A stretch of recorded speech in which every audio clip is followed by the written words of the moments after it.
तो आपने बहुत बार देखा होगा कि बहुत लोग हनुमान जी को पूजते हैं, पर भारत में एक ऐसा गांव है, वहां पर हनुमान जी को पूजना तो दूर, उनका नाम भी नहीं लिया जाता। अब वो कौन सा गांव है? वो गांव बसता है द्रोणागिरी पर्वत के नीचे। अब लोग हनुमान जी को इतना हेट क्यों करते हैं? द्रोणागिरी पर्वत के नीचे जो गांव बैठा हुआ है, वो गांव द्रोणागिरी पर्वत को पूजता था। अब वो क्यों पूजता था? क्योंकि ऐसा कहा जाता है हमारे हिंदू धर्म के स्क्रिप्चर्स में कि वहां पर महर्षि द्रोण ये तपस्या करते थे। बहुत बड़े बड़े मुनि ऋषि ने वहां पर जाकर के तपस्या की थी, और इसलिए उस पर्वत को भी वो ज्ञान, वो विद्या प्राप्त हुई थी, वो बल प्राप्त हुआ था। इसलिए उस गांव के लोग भी उस पर्वत को पूजते थे।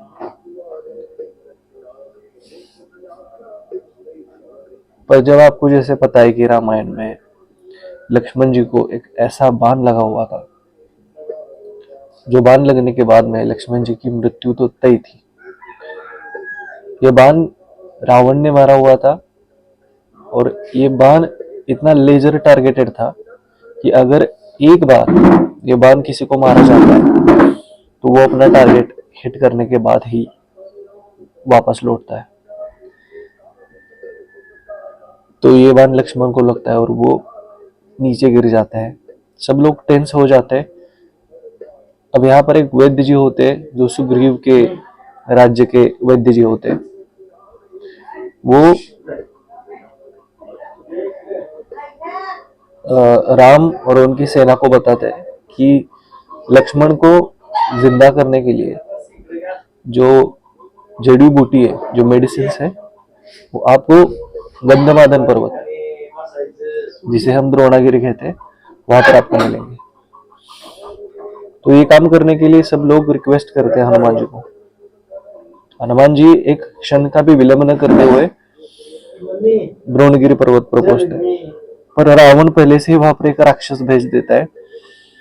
वो राक्षस भी डर रहा होता है हनुमान जी से, क्योंकि वो हनुमान जी का पराक्रम, उनकी शक्ति, उनका बल, उनका चातुर्य देख करके विस्मित हो चुका होता है, और उनके सामने लड़ना,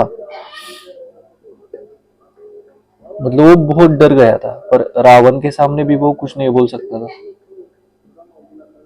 क्योंकि अगर वो रावण का काम नहीं करता तो रावण उसे मार देता। तो ये प्लान क्या करते हैं, ये असुर एक साधु का रूप ले लेते हैं, और गंधमादन पर्वत पर हनुमान जी से वो साधु मिलता है, और वहां से एक नदी जा रही होती है।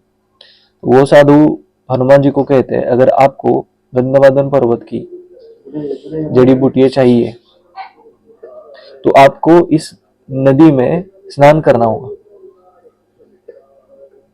अब हनुमान जी रिस्पेक्ट करते थे साधु संतों की, इसलिए कहा जाता है कि साधु संत के तुम रखवारे, असुर निकंदन राम दुलारे। तो वो जाते हैं। हनुमान जी भोले थे, उनको पता नहीं था कि ये राक्षस है। पर जिस नदी में वो जा रहे थे, उस नदी में एक महाकाय मगर थी।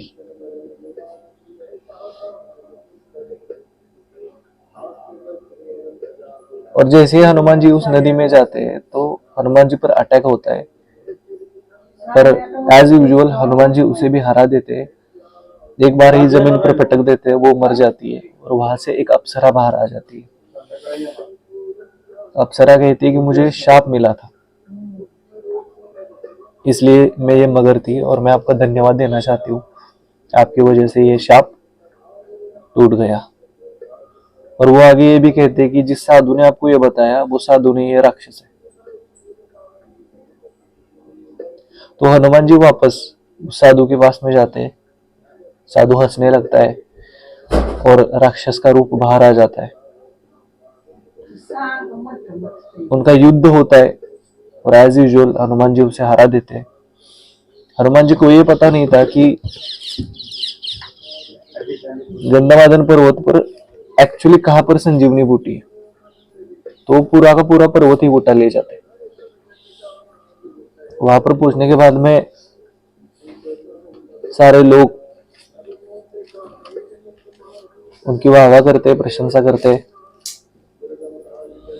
वो विनम्रता से कहते कि मुझे एक्चुअल में पता नहीं था कि ये बूटी कहाँ पर है, तो मैं पूरा पर्वत ही उठा लाया। अब सुबह होने को कुछ ही देर बची थी, क्योंकि सुबह होने के बाद में लक्ष्मण की डेथ होने वाली थी। और उससे पहले वो संजीवनी बूटी तैयार करते। पर ये समझ लेना कि संजीवनी बूटी कोई एक बूटी नहीं है। गंधमादन पर्वत पर जो अलग अलग मेडिसिन होते हैं उनको मिक्स करके संजीवनी बूटी तैयार की जाती है। इस पर रिसर्च चल रही है। मिनिस्ट्री ऑफ आयुष, जो इंडियन गवर्नमेंट का डिपार्टमेंट है, वो इस पर लगा हुआ है कि गंधमादन पर्वत पर एक्चुअली संजीवनी बूटी थी या फिर नहीं। अगर आप देख पाओ तो उत्तराखंड में जहां पर गंधमादन पर्वत, अभी द्रोणागिरी पर्वत है, वहां पर एक आपको खाच मिलेगी। वो हनुमान जी ने पर्वत उठाया है, इसकी निशानी है। और वहां पर एक लाल रंग दिखाया जाता है। वो ऐसा कहा जाता है कि वो हनुमान जी का ब्लड है। वो पर्वत उठाने समय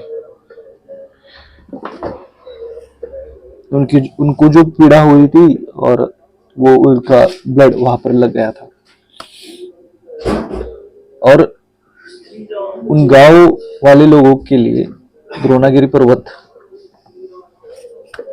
उनके भगवान जैसे थे, और उनके भगवान को उखाड़ने के लिए वो हनुमान जी के प्रति द्वेष व्यक्त करते हैं। आप में से कितने लोगों को ये कहानी पता थी?